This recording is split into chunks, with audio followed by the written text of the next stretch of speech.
everybody, and welcome to this special on the lunar eclipse in Aquarius that happens on the 7th of September 2025 at 9:07 p.m. We start with the supermoon, and then at 19:12 GMT we have the lunar eclipse, but I'm going to give all the timings in a while.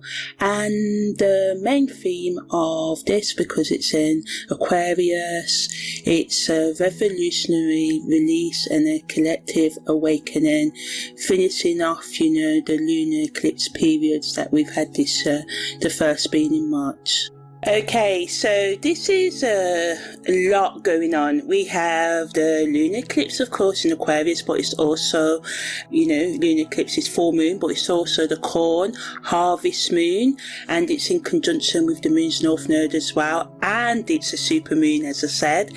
So the energetic frequency is happening in air signs, so it's all about revolutionary awakening, as I said, the collective consciousness and humanitarian service, the way we give back and serve others in healthy ways. So it happens in the 22nd degree of Aquarius, and we have the moon making a conjunction to the moon's north node, as I said. Also the moon's trining Jupiter, and there's also a T-square with the midheaven in Scorpio, and we have 5 planets in retrograde. So as I said, there's a lot going on.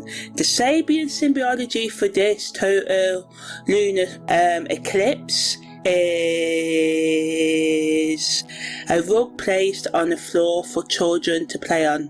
So it's a release gateway for the collective consciousness, and we can face a lot of evolution and growth, and we can also have personal transformation if we're open to it. So now I'm just going to give the eclipse viewing times. So the eclipse starts on the 7th of September, going into the 8th of September in other places of the world, but all the timing I'm doing here is based on British summertime. So the pre-number eclipse begins at 4:28 p.m, so this is when it's getting ready, right? Then the partial eclipse begins at 5:27 p.m, the full eclipse begins at 6:30 p.m, and the maximum eclipse time where we can see it at its fullest, or the fullest we're going to get it in the UK, is between 7:11 p.m. and 7:33. The eclipse ends at 7:52 p.m. The partial eclipse ends at 8:56 p.m. and then the pre-number eclipse ends at 9:55 p.m. So it's a good sort of say 4 hours and a half where we can do special meditations and other ritual work that you may be doing, but I'll talk about that later. So the moon will make a rather dramatic entrance on the evening of the 7th of September, rising just in time for us in the UK to catch the tail end, the last part of the total lunar eclipse, where the moon is sort of like playing hide and seek below the eastern horizon. And with the moon hanging low and sign near the horizon, we may, want to find ourselves a proper vantage point somewhere higher with an unobstructed view to the east. So maybe going out to a hill or in the woods or a high point, so we can view the eclipse as much as we can in the UK. Think of it as a sort of celestial treasure hunt. The higher you climb, the more of this mysterious lunar eclipse you will see. So, pop the kettle on, grab your binoculars and prepare for a bit of, astrological theatre, because this is one of the eclipses that rewards those willing to chase a little mystery into the twilight. So corn harvest supermoon lunar eclipse in Aquarius is absolutely what I call mental, but in the best possible way. This isn't just any old lunar eclipse. We're dealing with a corn harvest supermoon lunar eclipse in Aquarius, and as the moon is in the 22nd degrees of Aquarius, the sun sits directly opposite at the 22nd degrees of Leo, and this is a brilliant solar lunar dance that's been building for 3 weeks. So we're sort of like talking about a proper astrological reset button that's going to shake up everything you thought you knew about yourself and the world around you. And of course, this is only if you're open to working with this energy, right? My job is just to tell you the possibilities. So with the moon conjunct the north node by just 2.55 degree applying, this makes it a proper karmic eclipse, right? So it's good moon, full moon to release. Full moon's all about release anyway, the things that you've been meaning to let go of. And it's literally, this energy is literally delivering your souls, your higher consciousness, next chapter on a silver platter if you're open to it, right? And the T-square between the sun, the south node in Leo, and the moon's north node in Aquarius, and the mid-haven in Scorpio creates a dynamic tension that's going to catapult you into the next level of your growth. And the Sabian symbol, a rug placed on the floor for children to play on, speaks volumes about creating safe spaces for creativity and authentic expression.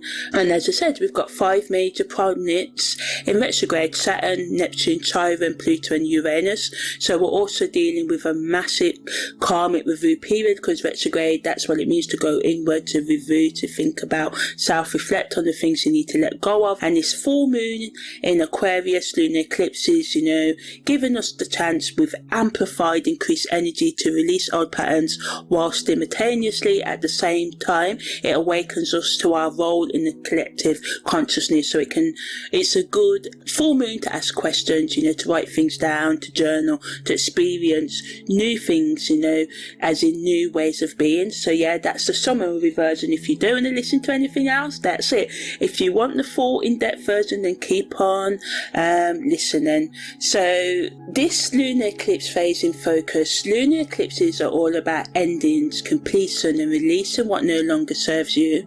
And this Aquarius lunar eclipse, after years of observing eclipse patterns, I can tell you that Aquarian eclipses are never subtle. They're like having your entire worldview, your belief system turned inside out, and then discovering if it fits that way. It marks the end of a 6-month cycle that began with the solar eclipse in Leo and Virgo in March. And whatever seeds of authentic self-expression you planted then are now ready for, corn harvest to be harvested, for you to reap the rewards. And Aquarius energy is all about the collective innovation, newness, and breaking free from outdated systems, ways of thinking, behaving, and being in this world. And, some of you who have planted the seeds, been walking towards your personal growth, can reap the rewards of this right now. And you're also being called to contribute to humanity's growth. So if you have been working towards over a number of years or this your own growth, now is the time to give back. If you haven't, now is the time to start. And the opposition between the emotional moon in Aquarius and the ego-driven sun in Leo creates the beautiful tension between me and we, the collective and you. It's like the universe is asking, how can your unique gifts serve the greater good? And this Aquarius lunar eclipse is powerful because it's activating the lunar nodes, those karmic points that indicate your soul's journey. So the moon's conjunction to the north node gives you the chance, if you're ready, to step into your future self, whilst the sun's conjunction to the south node indicates it's time to release old patterns of ego-driven behaviour. And what I find absolutely fascinating about this lunar eclipse is how it kind of highlights, puts the spotlights on the need for emotional detachment without losing compassion, because Aquarius energy can sometimes feel a bit cold, but this eclipse is teaching us about conscious objectivity, the ability to see situations clearly without being overwhelmed by emotional reactivity. So it's like developing emotional intelligence and steroids, like amplified. And The corn harvest moon aspect adds another layer of meaning.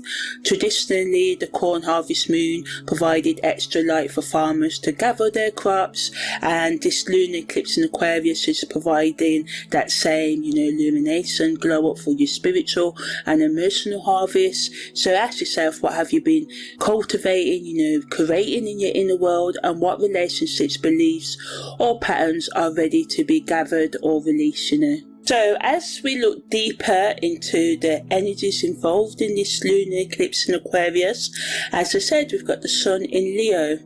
So this brings late summer fire energy. Think of it as the final burst of creative self-expression before autumn self-reflective introspective season begins. And Leo's influence makes sure that whatever you're releasing during this eclipse, you're doing it with dignity and heart-centered awareness, because Leo's 5th house energy, creativity, our inner child, the ways we take risks, the ways we don't take risks, the moon's in Aquarius, and this increases our connection to humanitarian ideals, the collective consciousness.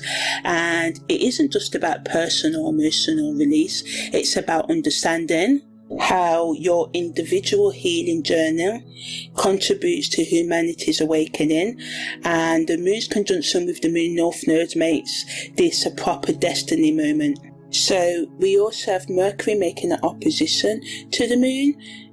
So this allows us to have that mental clarity, realization that can come from the recent confusion. Mercury's just not long come out of retrograde. It's out of its post shadow period now. So our thoughts and communication patterns could have been changing, and this lunar eclipse provides the emotional release needed to fully integrate new ways of thinking and expressing yourself. And Jupiter's trine to the moon is like having a universal cheerleader encouraging your expansion, and Jupiter supported energy so that whatever you're releasing creates space for something much bigger and better to enter your life. The applying nature means this growth is still building, and the combined energies create a perfect storm for revolutionary personal transformation that at the same time serves collective growth.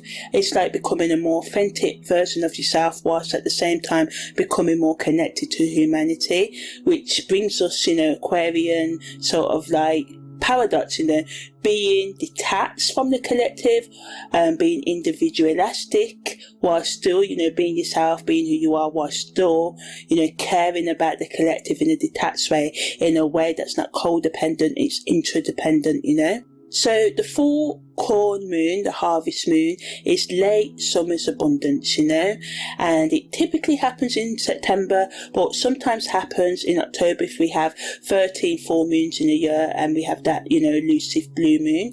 So the energetic frequency of all harvest corn moons it's earth, because it's all about traditionally the farmers or gardeners getting their last harvest, preparing for the winter, having gratitude for the harvest that came before, and preparation also for the coming harvest. So sowing seeds indoors, putting them in your greenhouses and polytunnels, vegetables that can grow in the weather that you're in, so if you're in the UK, it's when we typically focuses on, pumpkins and winter kales and spinach and lettuce that can survive the frost.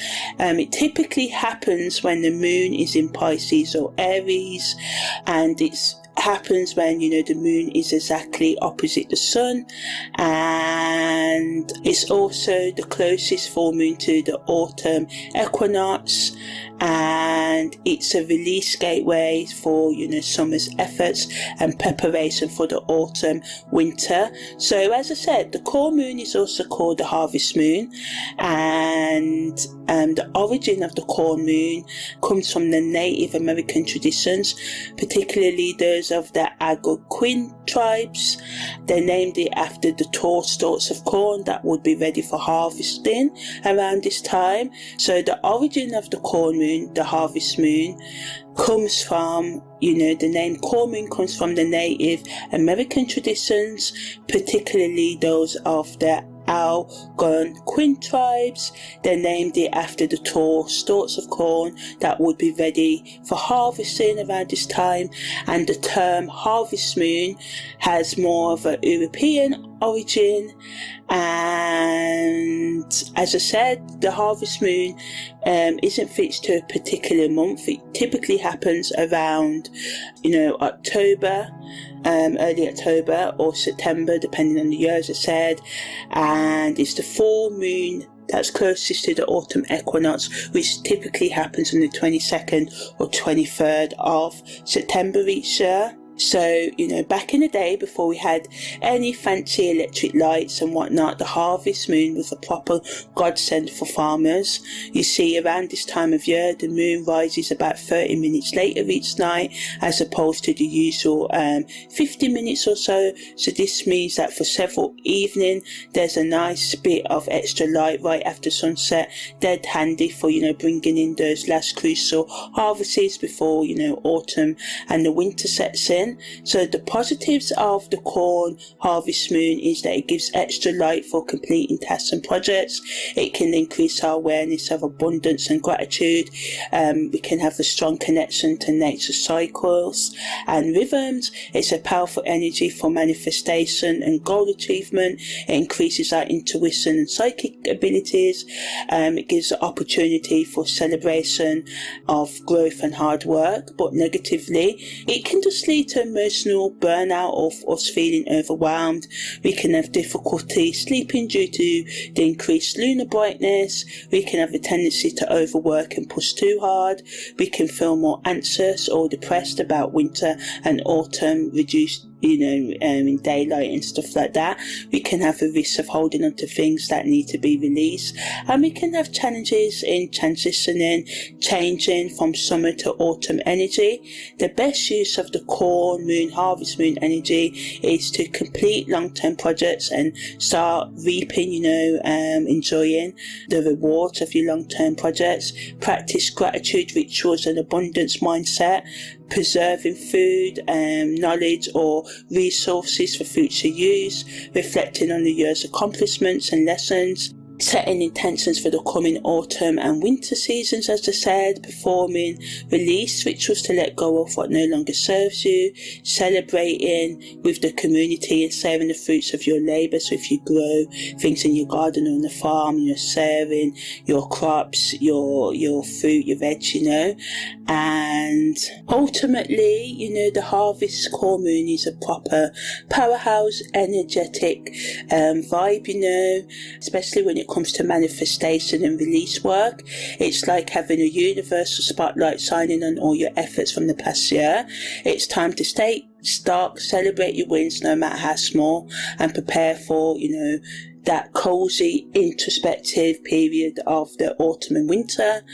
I like to tell my clients to use this moon for a bit of a life audit review, and just think about and reflect on what you've accomplished, what you haven't, how you can, go about accomplishing things, setting the right regular routine that can help you, reach all the goals that you want to reach. Maybe having a to-do list and checking things off.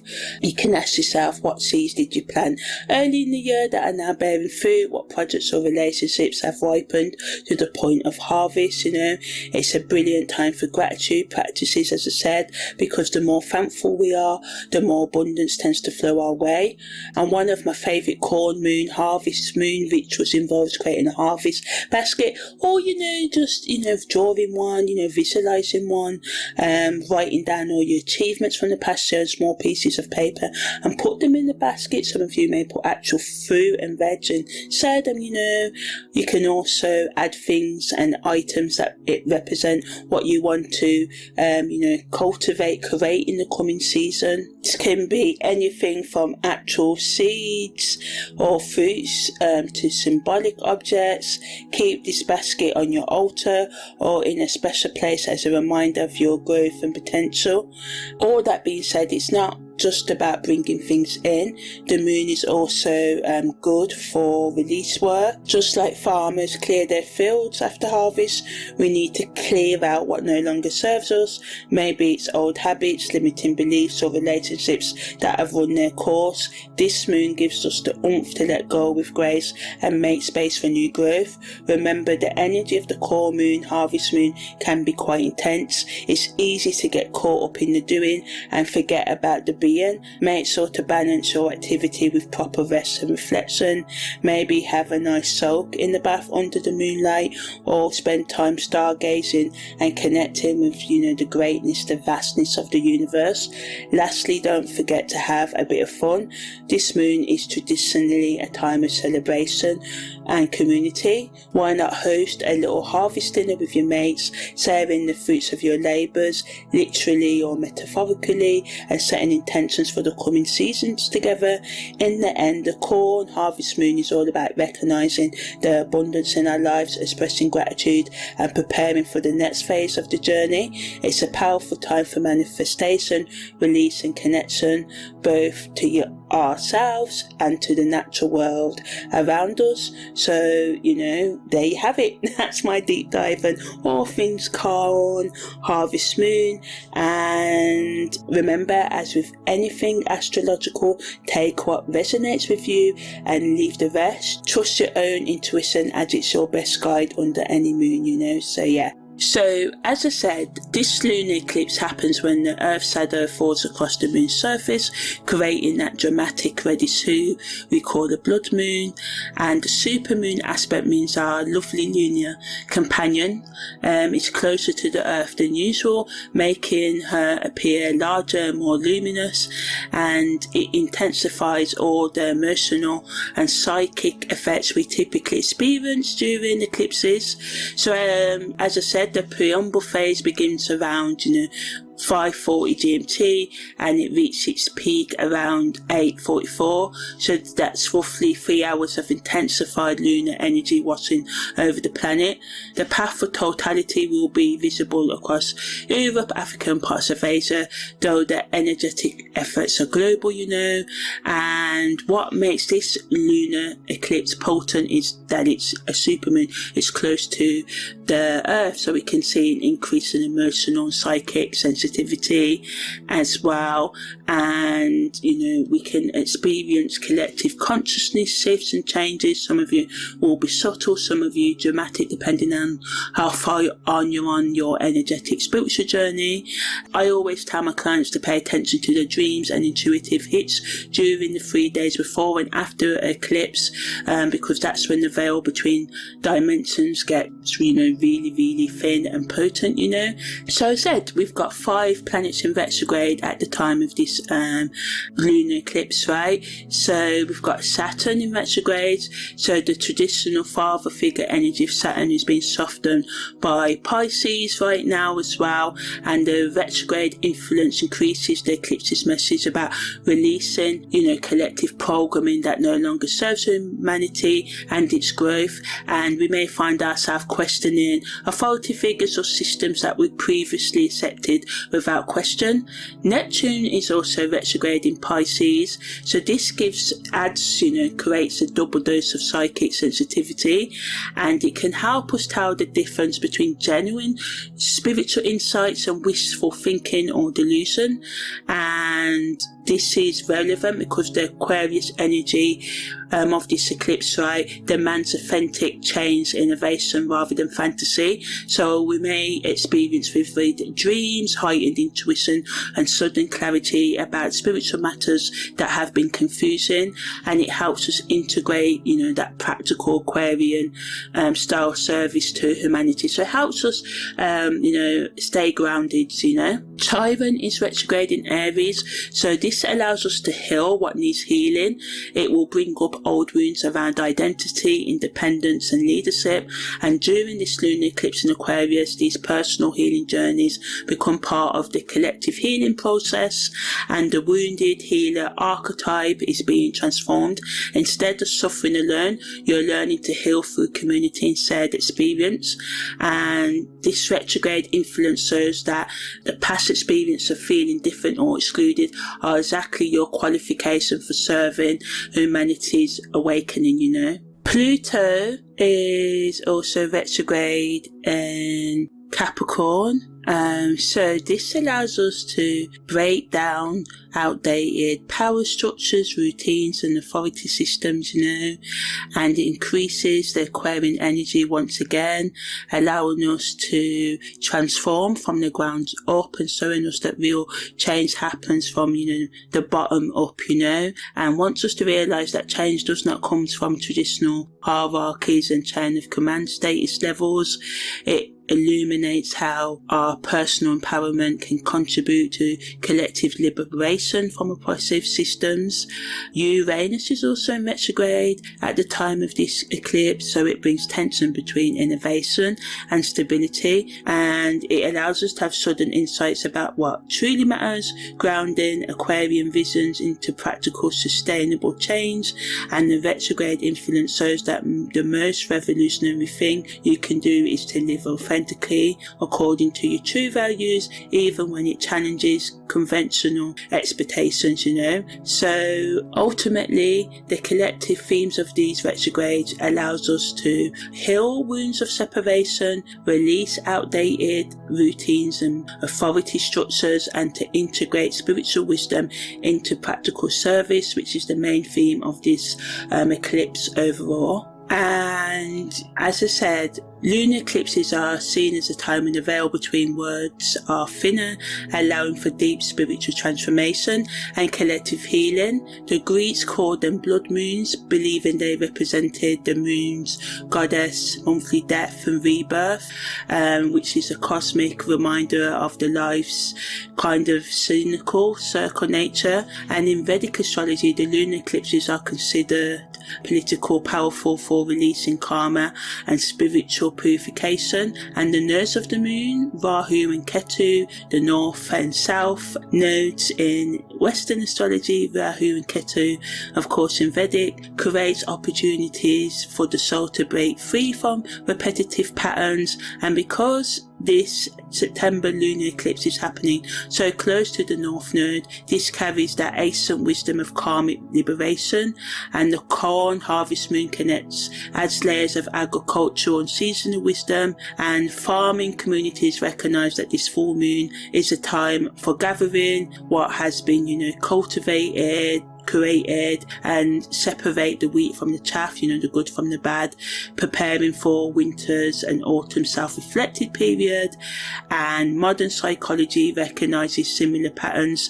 Eclipses often trigger the corn harvesting, you know, of emotional and spiritual growth and releasing what no longer serves, while also integrating new wisdom that's learning from our past mistakes, right? So now I'm just going to talk about the aspects that the moon's making at the time of this lunar eclipse in Aquarius. So as I said, the moon's making opposition to Mercury. So Mercury in Leo wants us to be more creative, personal and expressive, and the moon in Aquarius wants us to be more seeking new things in the ways that we do things, believe about things, and to be more interior in the ways that we go about achieving the things we want to, so showing care about others. It wants us to move beyond old patterns of communication where we were too emotionally detached or ego driven, and separating nature, because it's separating right at 521 degrees. It wants us to resolve conflicts between our intuitive knowing and our logical thinking. So it's a great energy to help us integrate our heart and mind wisdom. The sun also makes a conjunction to Mercury, and this is a close conjunction with Leo, and this creates a powerful mix, a fusion of conscious identity with community expression, and increases our ability to express our authentic self with confidence, creativity and a generous spirit. And it shows how we are moving towards greater alignment between who we are and how we communicate. So it's perfect for leaders, teachers and anyone who needs to share their their authentic voice with the world. The moon also makes a quincunx with Venus, and this creates what I call an adjustment of love, a subtle but profound shift change in how we relate to others and ourselves and what we value, and as I said, the moon in Aquarius wants us to be new in the ways that we look for connection, and Venus requires adjustment, how we go about meeting our need for love and self-love, and what we value and what we believe in needs to become more in harmony with Aquarius's humanitarian vision, thinking about others.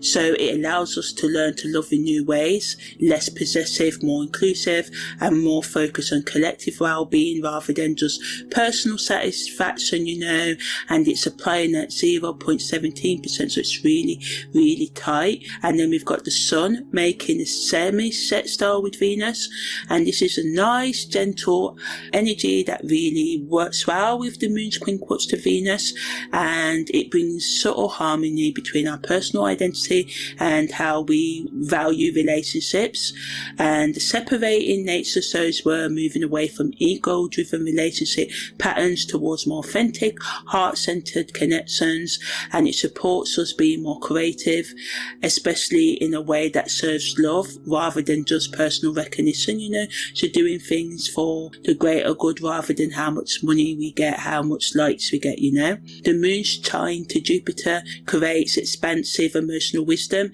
and optimistic humanitarian vision, and Jupiter increases the Aquarian moon's desires for social progress and collective healing, and it shows we're moving towards a greater faith in humanity's potential and our ability to contribute to positive change. So it's perfect for manifestation work focused on the collective good rather than just personal gain. And the moon's semi-square to Pluto is a minor aspect but intense, and it creates subtle transformational pressure. It's asking us to involve its emotional patterns and humanitarian ideals through Pluto's transformational power.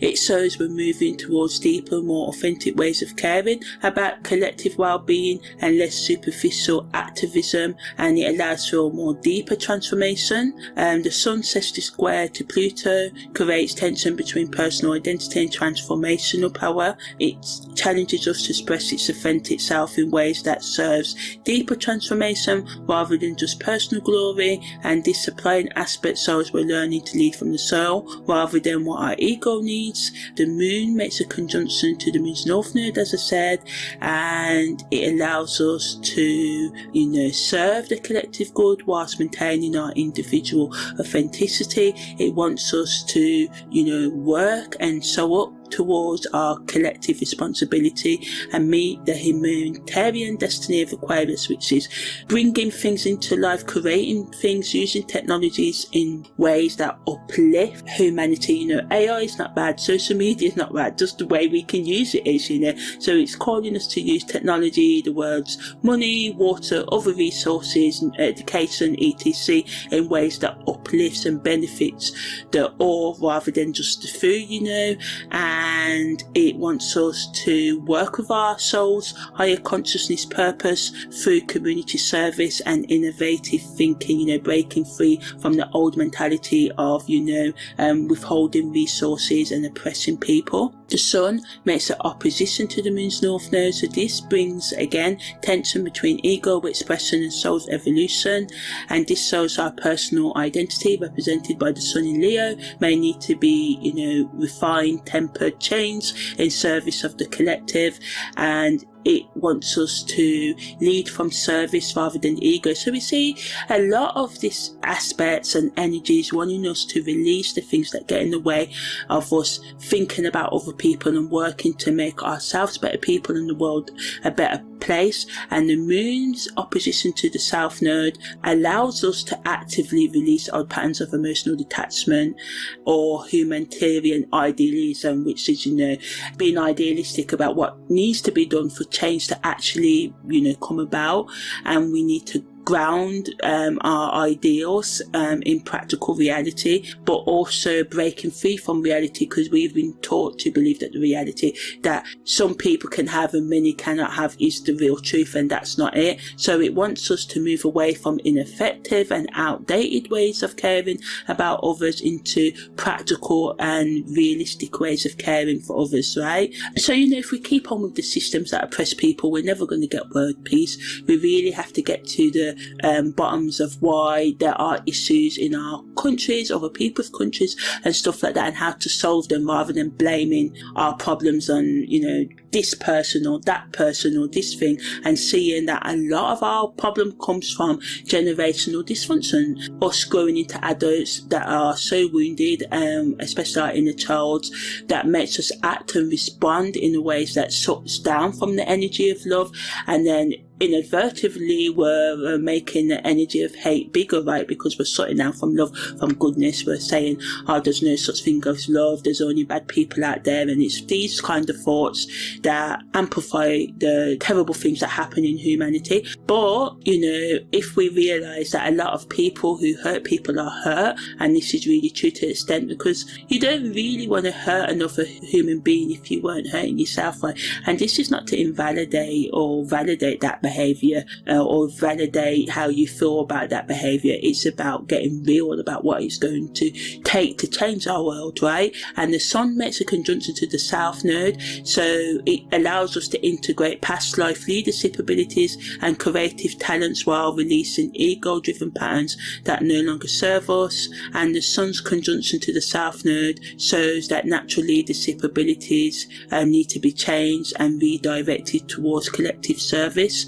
And the moon's conjunction to the ascendant allows us to think about our personal identity and how we present ourselves to the world, and it's calling us to embody, as I said, live in our day-to-day thoughts and habits, humanitarian ideals and behaviours, and to be open to a new way of thinking. The sun's opposition to the ascendant again creates tension between our authentic self-expression and how others perceive us, wants us to behave, and it wants us to learn to balance confident self-expression with genuine consideration and thought for others' needs and perspectives, And the moon square to the midheaven again shows that we are moving away from career or public roles that don't align with humanitarian values, and the moon in Aquarius square in the midheaven wants us and shows that we're going to be moving towards releasing professional patterns that prioritize status over service to the collective well-being,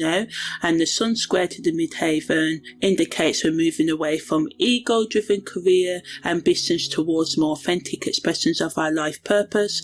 And the sun square to the midheaven allows us to shine our light in ways that serve a genuine purpose rather than just personal recognition. So a lot of aspects allowing us to let go of what needs to be let go of and to work more towards a better world for all by changing ourselves on that personal level first. So there's a T-square between the sun and the south node in Leo, the moon and the north node in Aquarius, and the midheaven in Scorpio, as I said. Okay, so now I'm going to talk about what a T-square is in astrology and the positives and negatives of a transiting T-square.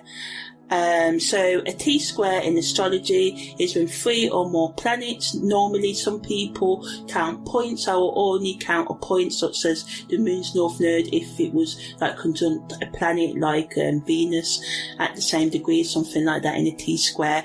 I wouldn't necessarily include it on its own. So yeah, a T-square is when 3 or more planets form a right-angled triangle in the transit chart, and this configuration involves 2 planets being involved each other, creating tension, and a third planet squares both of the opposing planets, and this is why it's called like a T-square, because it looks like a T. And the positives of a transiting T-square include increased motivation for growth and change, opportunities for self-awareness and transformation, and the potential for breakthroughs in difficult situations. It can act as a catalyst for personal development and push us outside of our comfort zones. Negatively, we can struggle with decision making due to the conflicting energies. We can experience a heightened emotional intensity, leading to stress or anxiety and challenges in communication and our relationships.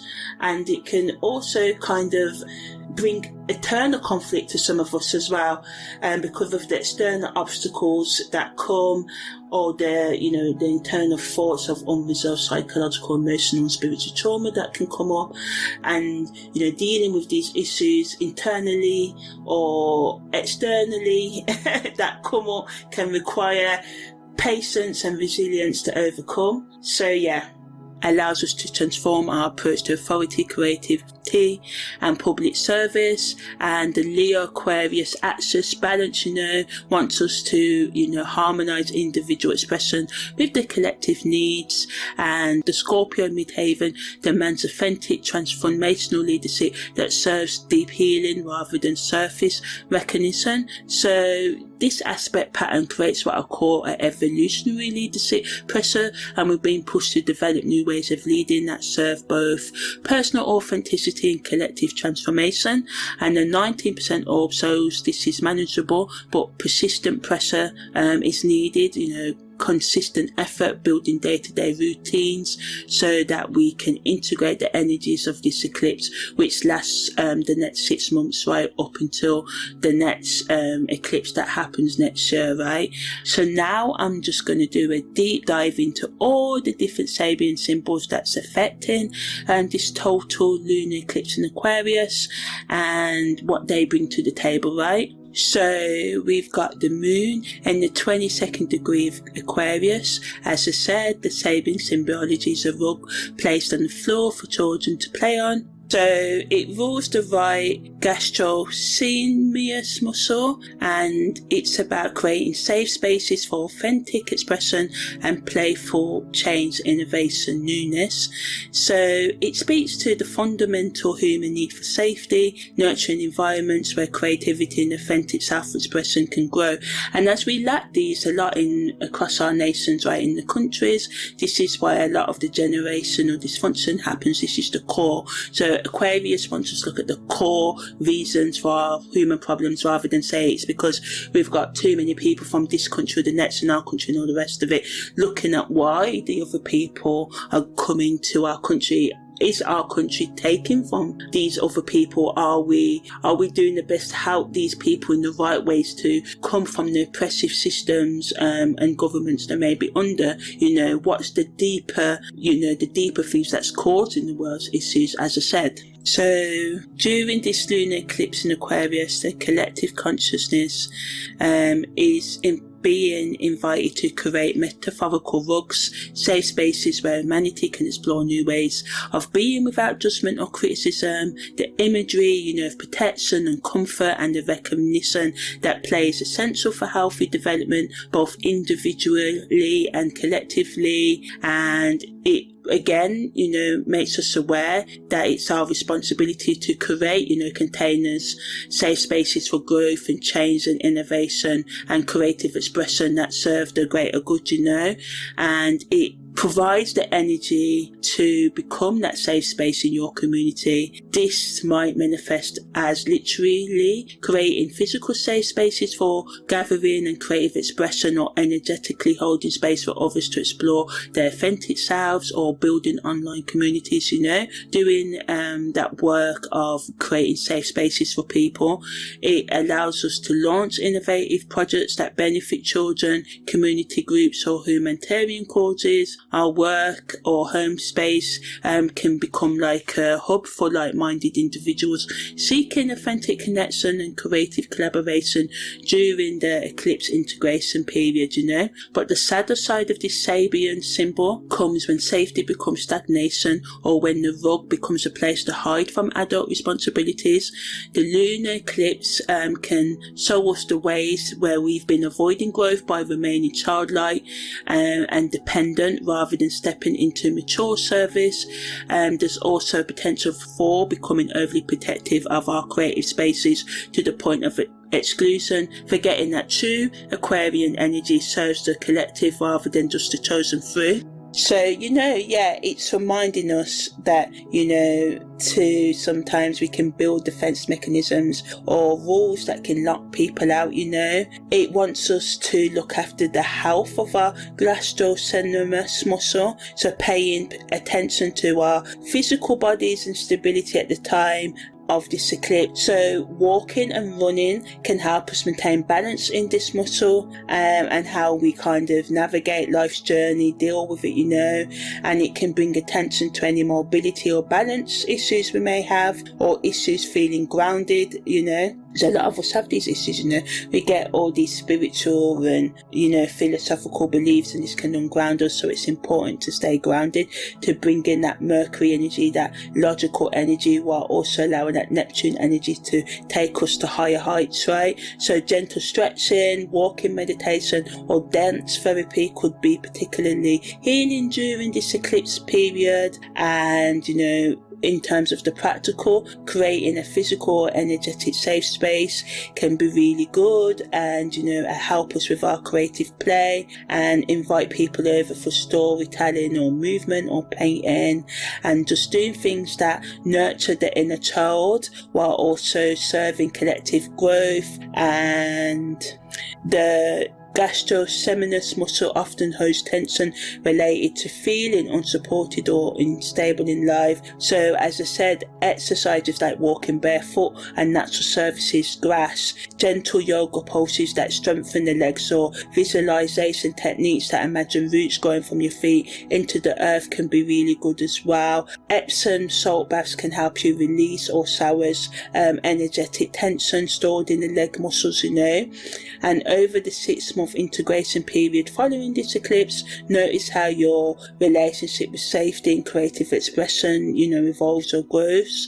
The goal is to become someone who naturally creates safe spaces for authentic expression wherever you go, and this might manifest in your professional life through innovative approaches to teamwork, in your personal relationships through more authentic communication, or in your community involvement through organised or supportive creative gatherings that serve collective health and growth, So the sun is in the 22nd degree of Leo, and the Sabian symbol is a carrier pigeon, and this rules the left auricle in the human body, and the essence of this symbol is a faithful messenger carrying soul communications between realms, between worlds, between dimensions. So the carrier pigeon represents faithful communication, purposeful mission, and the ability to deal with different worlds or realms of consciousness. During this lunar eclipse, the sun's position shows that your ego self is being transformed into a conscious messenger for higher wisdom. This Sabian symbol speaks to developing that ability to receive and transmit spiritual insights that serve collective awakening. The eclipse energy increases your capacity to, bridge different perspectives and carry essential messages between individuals or groups, whether it be through writing, speaking, or teaching, becoming a conscious communicator of whatever needs communicating, or simply being someone who helps others understand complex spiritual or humanitarian concepts. And it calls us to remember that our personal experiences can become valuable messages that can help others navigate, deal with their own transformation. So the carrier pigeon energy shows developing reliability and The carrier pigeon energy shows developing reliability and trustworthiness in your communications, becoming someone others can depend on for authentic, helpful guidance. So in terms of the challenges, we can become overly identified with being a messenger to the point of ego inflation, or when you deliver messages without consideration for their impact.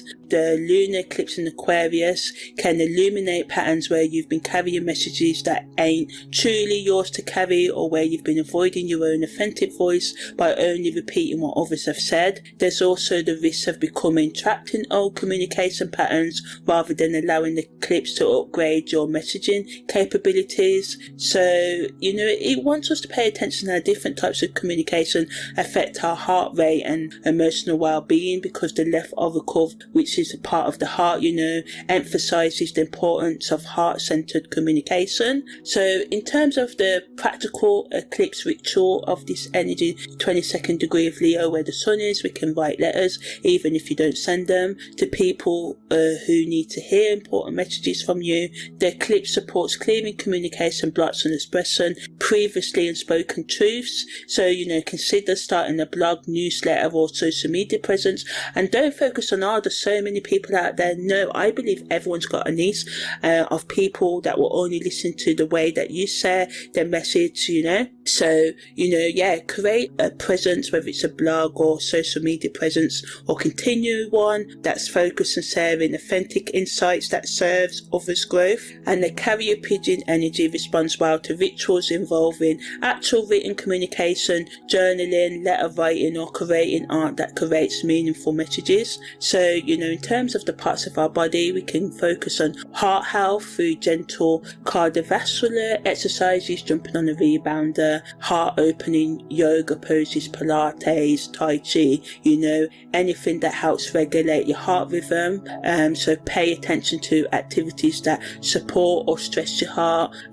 Gentle movement and meditation can be good as well, spending time in nature. In terms of, the practical integration of this energy, over the next 6 months, you can notice how your communication style and message evolve, grow. The goal is to become a reliable, authentic messenger who can navigate, deal with different realms of consciousness and how others understand complex spiritual concepts. And this integration might manifest through developing new communication skills, taking on teaching or mentoring roles, or simply becoming more conscious about the messages you carry and share in daily life. Venus is in the 22nd degree of Cancer, and the Sabian symbology is a woman awaiting the sailboat, and this rules the gastric mucus, and it's about being receptive to creating space for love's natural arrival. So it's about faithful waiting, being patient and patiently waiting, right,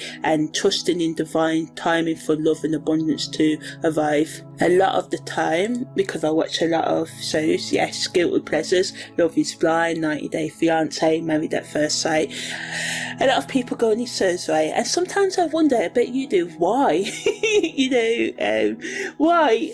Because you quite clearly are not ready for love, right? So this is about patient timing, waiting for that love, starting with nurturing self-love and acceptance and forgiveness within yourself.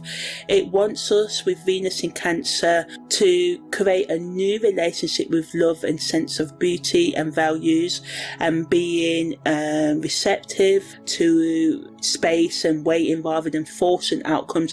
A lot of the time when we watch these shows, right, you think these people are forcing relationships, or they've got a preconceived idea of what love should be. They reject it, right, and push it away because it's not packaged in the way. And I know we have to be physically and otherwise attracted to people, but sometimes, we sometimes can fall into the trap of wanting what society tells us is appealing or sexy, rather than thinking about what's sexy to us, So the woman waiting for the sailboat represents the feminine principle of attraction through being rather than doing. Trusting what belongs to you will find its way. And as I said, this eclipse supports releasing desperate or controlling approaches to love and abundance. Instead, developing the magnetic quality of patient receptivity. This might manifest of creating beautiful, welcome spaces in your home, developing nurturing relationships with yourself and others, or learning to value emotional security and comfort.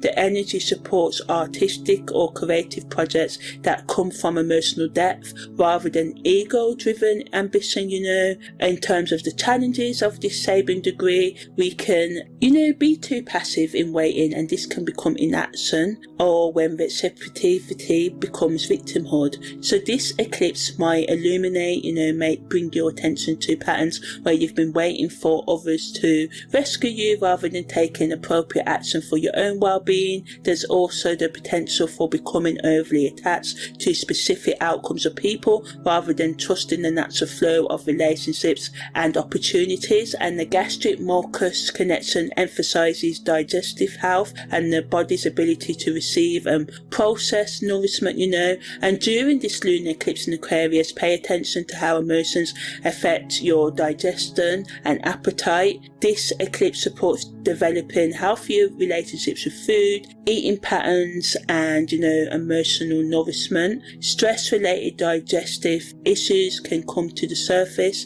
for you to heal. So in terms of rituals, create rituals around being patient and receptive, open, and meditation practices that focus on opening and receiving and preparing a beautiful space in your home and heart for whatever wants to arrive, or practices that help you tell the difference between productive waiting and passive avoidance. This eclipse supports releasing control over timing whilst maintaining active preparation for what you truly desire. So it supports our digestive health through gentle, nurturing foods and eating practices that honour your body's natural rhythms. The gastric mucus protects the stomach lining. So during the eclipse period, focus on practices that reduce stress and inflammation. This might include probiotics, soothing teas, mindful eating, and stress reduction techniques that support healthy digestion. So it's important, over the 6 months of this eclipse energy, once it passed right into, March 2026, to see how your relationship with being patient and receptive grows. The goal is to develop the ability to create a welcoming space for love and abundance while maintaining appropriate boundaries and taking inspired action when needed. This balance between receptivity and action becomes a key theme in your evolving approach to relationships and creative expression. Pluto's in the 8th degree of Capricorn, so this Sabian symbol is birds in a house singing happily. It rules the lymph vessels of the knee, and the essence of the symbol is joyful transformation through structured, routine spiritual practice. So another one that wants us to successfully integrate natural wisdom within structured environments, and it wants us to bring spiritual joy and authentic expression to traditional routines, institutions. The birds singing happily in the house shows that true transformation doesn't require destroying everything. Sometimes it's about bringing more life, joy and authentic expression into existing frameworks. The eclipse supports finding ways to bring more joy, creativity and authentic expression into your professional life, family routines or community institutions, and this might manifest as organising creative gatherings in traditional spaces, finding ways to humanise corporate environments, or bringing spiritual practices into everyday routines. And the energy supports transformation that uplifts rather than destroys. And the challenge comes when we attempt to bring joy into structured environments in a destructive way rather than in a way that respects everybody's wishes, or when we avoid necessary structural routine system changes by focusing only on surface level improvements, which we do a lot of, curating spirituality through our Instagram and social media posts rather than living it in our day-to-day life and being, So it shines a light on where we've been trying to make dysfunctional systems work through forced positivity rather than addressing underlying issues that need genuine transformation. So ultimately it wants us to, look after our lymph vessels, especially those of the knee connection, and this emphasises the importance of healthy circulation and the body's natural detoxification processes. So drinking enough water, eating healthy foods, fasting for some of you, healthy and ethical fasting, not every fasting regime routine suits everybody, doing things that support lymphatic health through gentle movement, dry brushing, and practices that help your body release toxins and maintain healthy immune function, And the knee connection also relates to flexibility and the ability to move forward in life, and it wants us to create practices that brings, joy and natural expression into your daily routines by singing, playing music, or incorporating creative elements into your work environment, So it supports rituals that help you find the sacred within the mundane, transforming ordinary spaces into places of beauty and authentic expression. It supports lymphatic health through gentle movement, particularly activities that involve the needs like walking, swimming, gentle yoga, tai chi, pilates, stuff like that. As you know or may not know, the lymph vessels help filter toxins from the body. So during this eclipse period, focus on practices that support natural detoxification, drinking plenty of water, cleansing foods, and engaging in activities that promote healthy circulation. And notice over the 6 months, from September to March, how you bring more authentic joy and natural expression into the structured routine areas of your life. The goal is to become someone who naturally uplifts yourself and others where you can, because sometimes we can't. Some people are just, choosing to be miserable. It is what it is. And, so someone who naturally uplifts and transforms environments through your presence, finding ways to honor both structure and spontaneity, being spontaneous, to go with the flow in your approach to life and work. So the North Node is in the 25th degree of Aquarius, and the Sabian symbol is a butterfly with the right wing more perfectly formed. It rules the left tibialis, anterior muscle in the human body, and the essence of this is asymmetrical perfection leading humanity's evolutionary flight. So it speaks to the beauty of astronomical development and the recognition that perfection doesn't require identical balance. So in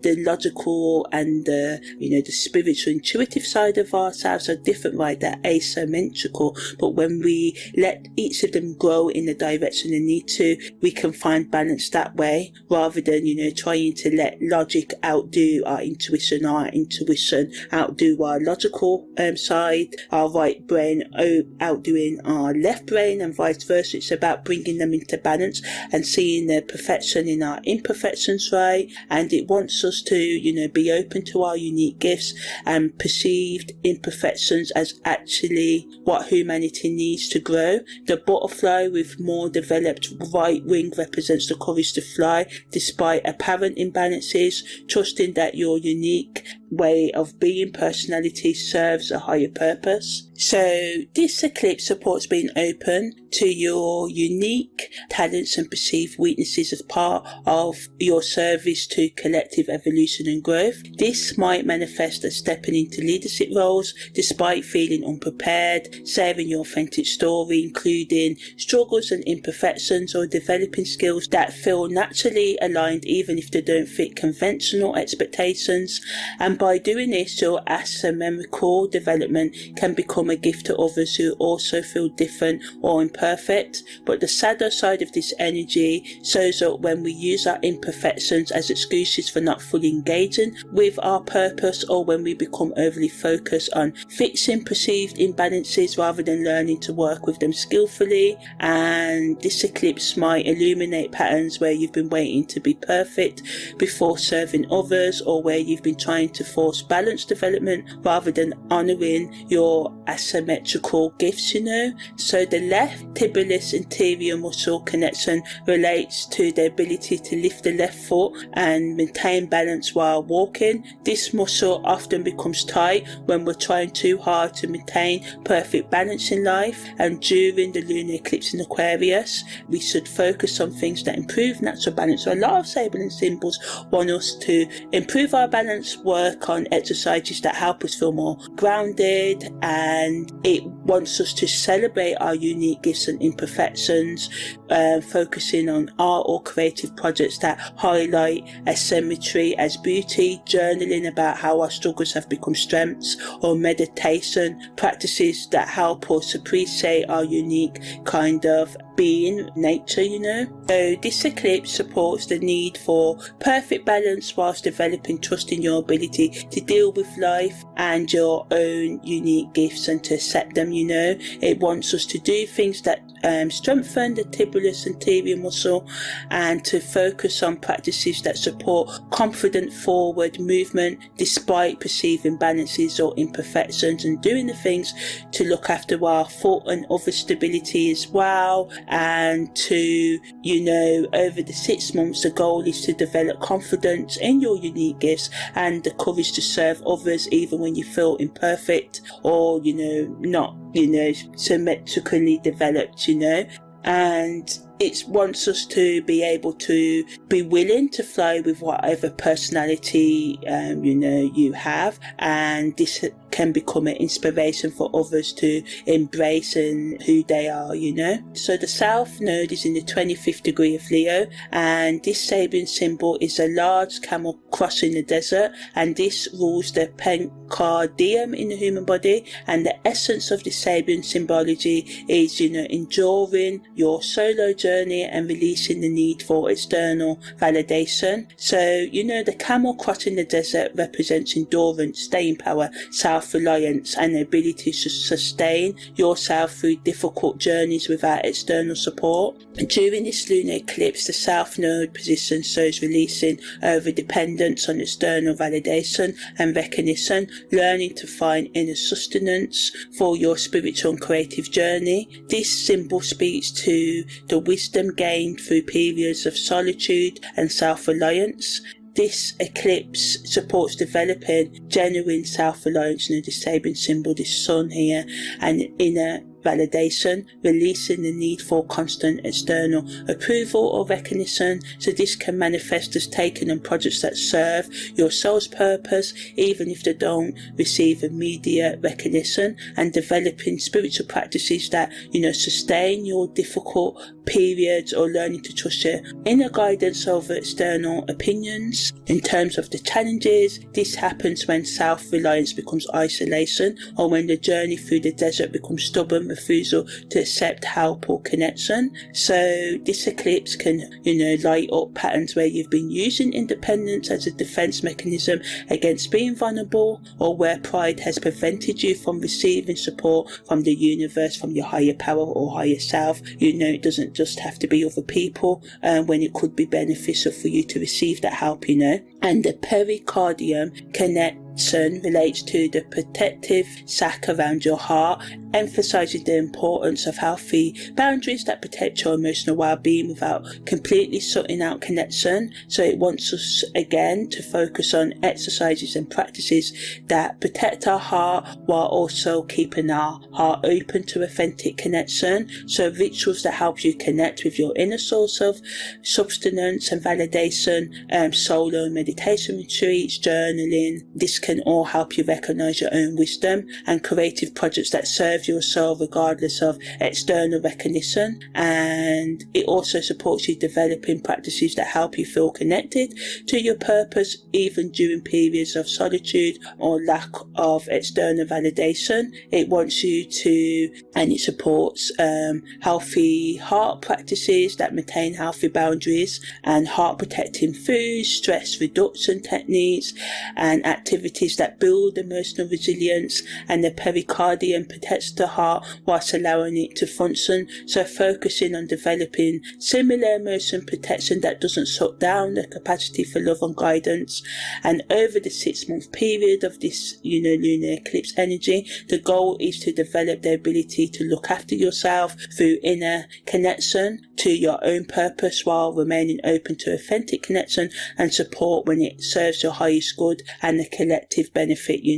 So the ascendant is in the 13th degree of Aquarius, and the Sabian symbol is a barometer, and it rules the right tibial artery, and its essence of this is a sensitive instrument measuring collective pressure. So positively, it allows us to become someone who can sense when groups or communities are ready for change. It increases our sensitivity in terms of the challenges. Our sensitivity to collective pressure can become anxiety when we lose our own center by trying to constantly adjust to external atmosphere. So it illuminates patterns where we've been too reactive to collective moods rather than maintaining our own energetic stability, or when sensitivity has become more overwhelming rather than useful. So the right tibial artery connection emphasizes once again healthy circulation and the body's ability to adapt to changing conditions. Again, another one that wants us to look after our heart health through consistent exercise and breathing practices and stress management techniques, and it wants us to do things that help us stay grounded and have regular check-ins with our emotional feelings so we can respond to emotional changes consciously rather than reactively. So in terms of the 6-month integration, the goal is to become someone who can accurately read collective pressure and respond in ways that serve both your own well-being and the greater good. The midheaven is in the 27th degree of Scorpio, and this Sabian symbol is a military band and march, and the essence of this Sabian symbol is discipline, collective movement towards transformational destiny, and the military band on March represents coordinated group effort, disciplined movement towards a common goal, and the power of collective rhythm and harmony. So the midheaven here shows that our career can be transformed through the ability to contribute a disciplined effort to serving the collective, but the challenge can come when we become too inflexible, or when discipline becomes authoritarianism, control, instead of leading community organizations in a loving way and in an organizing and healing way.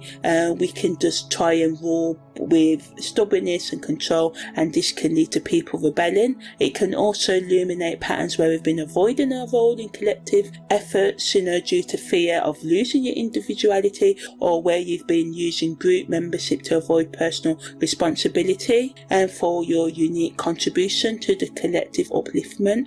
In terms of the anus connection relates to the body's ability to release what is no longer needed and maintain healthy elimination processes. So that's why we do our poops, right? So it wants us to, and it supports healthy elimination through diet, exercise and practices that help our body maintain efficient detoxification, and we can create practices that help collective efforts while maintaining our individual integrity, and group meditation and individual meditation practices can help us do this, and it supports finding our unique role within coordinated group efforts, our own role within the collective, right? It wants us to release issues with control as well, and maintain boundaries as well, and release what needs to be released, especially any issues related to control and manipulation. So in terms of, the integration, the goal is to develop the ability to march in rhythm with others whilst maintaining your unique voice, being yourself, being authentic, and becoming someone who can serve collective transformation through disciplined, coordinated effort, So now I'm just going to go through some things like the numerology of the lunar eclipse, questions to ask yourself, and other, practical things. I've written about this, so, a full guide. So I'm not going to mention everything in this audio, but you can click the link below or visit my website, and it'll be in the blog section of, the lunar eclipse on the 7th of September, and I'll give, a full breakdown on all the things you can do. So the numerology is, Aquarius, the moon is at the 22nd degree, and as I said, this eclipse is about constructing new realities through conscious co-creation. 22 is considered the most powerful number in numerology, representing the ability to turn dreams into reality through the practical application of spiritual wisdom. So with both the sun and the moon at 22 degrees, we're dealing with a double dose of master building energy. And as the eclipse happens on the 7th of September, so 7 add 9, which is September, right, equals 16. And 1 add 6 equals 7, and this increases the spiritual seeker energy, because 7 is the number of the mystic, the researcher, and the one who speaks deeper truth. And 2025 is like the number 9. 2 add 2 add 0 add 5 is 9, so showing that this eclipse represents the accumulation, the ending of a 9-year cycle of spiritual development. And the sacred geometry of the T-square formation creates a dynamic triangle of tension conjunction that creates a powerful doorway portal for transformation. So it's like having an astrological catapult. The tension builds until release becomes inevitable, launching you into the next level of your evolution, So karmically, the power of this lunar eclipse has been building for the past 18 months, and the universe is literally saying, right, it's time to step fully into your future self, whilst releasing the patterns that have been holding you back, And with the moon conjunct the north node and the sun conjunct the south node, we're dealing with cosmic course correction here. So the retrograde planets, as I said, add layers of karmic review. Saturn and Neptune in retrograde in Pisces want you to release old spiritual beliefs or authorities that no longer serve you. Chiron wants you to heal old wounds around identity and independence. Pluto wants you to systematically break down outdated power structures and routines, and Uranus retrograde in Taurus helps you ground the revolutionary insights into practical, sustainable change day to day by changing your day-to-day habits and thoughts, routine. And the karmic message is clear: individual awakening serves collective evolution. So your personal healing contributes to humanity's conscious changes, and this eclipse provides the energetic boost needed to break free from patterns of separation and step into conscious co-creation with the collective. In terms of dream work and subconscious integration, I always recommend keeping a dream journal during the 3 days before and after the eclipse, but because this eclipse is in Aquarius, it's potent for receiving collective guidance through dreams. So maybe keeping a dream journal for the whole 6 months this energy is affecting us. The opposition between the sun in Leo and the moon in Aquarius creates a perfect setup for dreams that help integrate individual creativity and collective service. You might receive visions of your future role in community healing and innovative solutions to global problems, or guidance about how your unique gifts can serve humanity's awakening. And the retrograde planets increase the subconscious review process, so pay attention to dreams about past lives, childhood memories, or symbolic representations of authority figures, as these dreams often contain keys to understanding the karmic patterns you're ready to release, So ultimately, what you need to release during this lunar eclipse are patterns of seeking validation from external authorities, fear of being different or standing out from the crowd, attachment to outdated routines or belief systems, a tendency to intellectualize emotions rather than feeling them, a resistance to serving collective growth because of personal comfort, old wounds around belonging and acceptance in groups. What to manifest? Authentic contribution to collective healing and awakening, communities that celebrate diversity and innovation, professional roles that serve humanitarian causes, relationships based on mutual growth and authentic expression, creative projects that inspire social change, and financial abundance through service to the collective good. So, in terms of the ultimate manifestation ritual, create a vision board or written intentions that focus on how your unique gifts can serve humanity's growth. The eclipse responds particularly well to group rituals where individual intentions are combined for collective benefit, so all types of group work. So in terms of age-specific eclipse influences, if you're age 18 to 28, establish independent values whilst finding your tribe. 29 to 39, balance career ambitions, goals with humanitarian service. 40 to 50, release outdated social roles and be open to authentic leadership. 51 to 61, mentoring others whilst continuing personal growth. 62 plus, serve as wisdom keepers and collective memory holders. So, things that you should avoid during this eclipse period: avoid making major, irresistible, decisions you can't change, especially when you're feeling really emotional. Taking part in power struggles or attempting to control others' responses, isolating yourself completely from community support and connection, using the eclipse energy to manipulate or force outcomes, ignoring physical symptoms that can overwhelm you. Those with heart conditions should maintain stress levels carefully. Individuals with anxiety disorders might need additional support during eclipse periods. Pregnant women should practice extra self-care and avoid emotional situations, and anyone on medication should maintain consistent routines during eclipse intensity. So now I'm going to talk about guidance for each of the 12 sun, moon and rising signs. So Aries, revolutionary leadership, serving collective causes, healing warrior runes through community service. Taurus,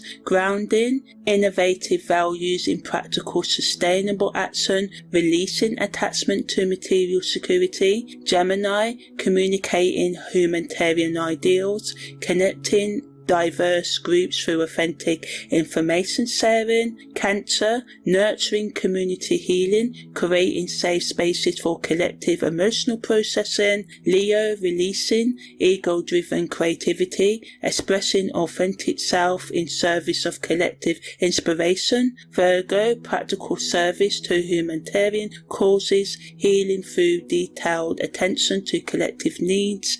Libra, balancing individual needs with collective harmony, diplomatic service to social justice. Scorpio, deep transformation through collective healing, releasing power struggles for shared empowerment. Sagittarius, teaching humanitarian wisdom, expanding world view through diverse community connections. Capricorn, restructuring career to serve collective benefit, responsible leadership in social change. Aquarius, full activation of humanitarian potential, stepping into the role as conscious pioneer. Pisces, spiritual service to collective healing, dissolving boundaries between individual and universal. So now I'm just going to finish up with some questions you can ask yourself during the eclipse, to help you. So in terms of your individual growth, you can ask, how can my unique gifts serve collective healing and awakening? What patterns of seeking external validation am I ready to release?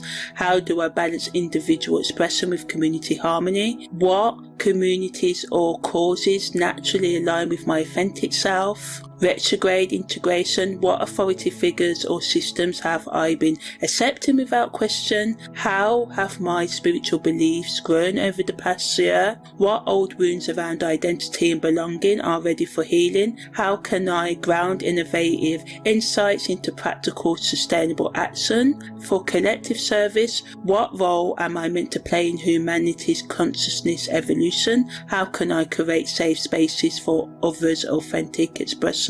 What collaborative projects or community initiatives inspire me? How do I maintain individual integrity while serving the collective good? So, in terms of the eclipse integration timeline, 7th of September is the maximum intensity, right?